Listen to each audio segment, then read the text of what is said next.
Rene Magritte was a Belgian surrealist painter born on November 21, 1898 in Les Sines, Belgium. He was the oldest son of Leopold and Regina Magritte. Regina killed herself in the River Sambre when Magritte was just 13. It is rumored that her head was swathed in a white cloth following her suicide, an image frequently depicted in Magritte's art.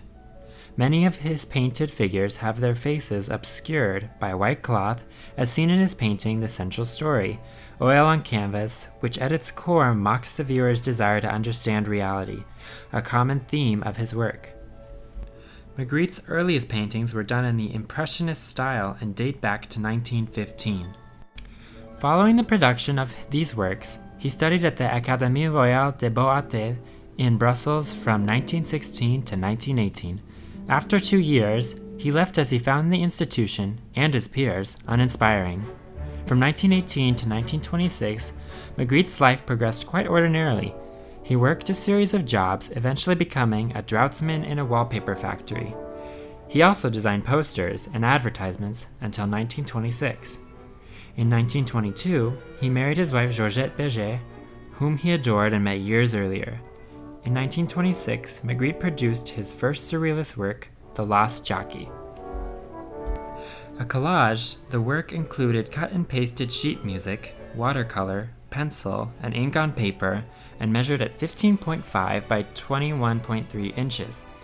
He was awarded a contract with Galerie Les Senchoirs in Brussels, allowing him to paint full-time. It was not until his first solo gallery exhibition in Brussels in 1927, however, that Magritte presented his deliberately realistic, object-based art. However, it was not well received by art critics, spurring Magritte's relocation to Paris that same year.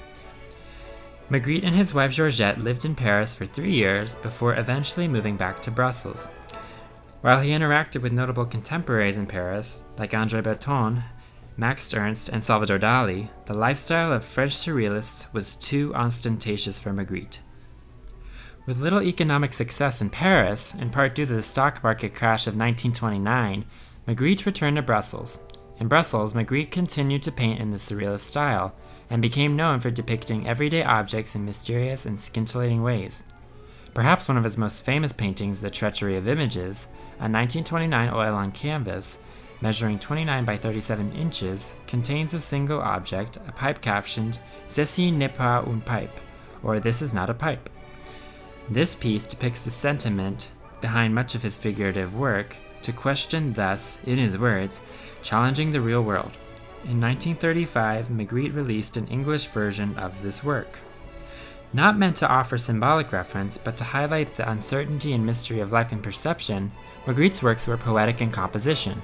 Though Magritte found some success and notoriety in Belgium, the German occupation during World War II heavily impacted his paintings.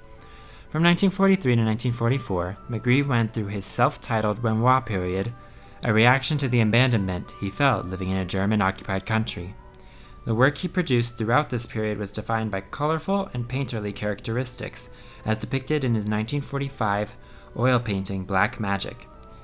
The painting stands at 28.7 by 21.3 inches. In 1946, Magritte renounced the violent and pessimistic undertones of his earlier work by signing the Surrealism and Full Sunlight Manifesto. This not only served to distance himself from the Parisian Surrealists, but also launched his Vacher period. Throughout this time, Magritte produced crude, Fauvet-styled works characterized by strong color and painterly qualities. His 1948 painting The Mémède, gouache paint on paper, exemplifies that. For financial support during these years, Magritte also produced and sold counterfeit copies of famed works from artists like Picasso. After 1948, Magritte returned to his renowned surrealist style and the themes of his pre-war art. As with many modern and surrealist artists of the 20th century, Magritte's work was first proclaimed in the United States. His initial debut was in New York in 1936. Years later, he had 2 more exhibitions in New York, one at the MoMA in 1965 and the other at the Metropolitan Museum of Art in 1992. Magritte died in August of 1967 at just 68 years old of pancreatic cancer. His memory, however, lives on through his famous works of art and influence on the art and modern advertising communities. Contemporary artists have been inspired and heavily influenced by Magritte's stimulating perception of objects. Some of these artists include Andy Warhol, John Baldessari, and Louis Rey. Magritte's works have also had a monumental impact on commercial advertising.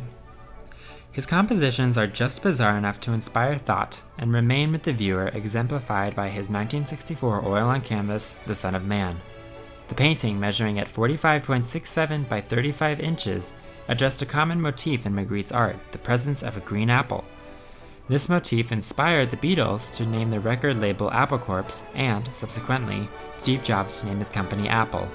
Magritte understood and defined objects differently contingent on their setting, in turn making, as he would say, everyday objects shriek out loud. Not only is this precedent embedded in advertising, but so too are many of his iconic works.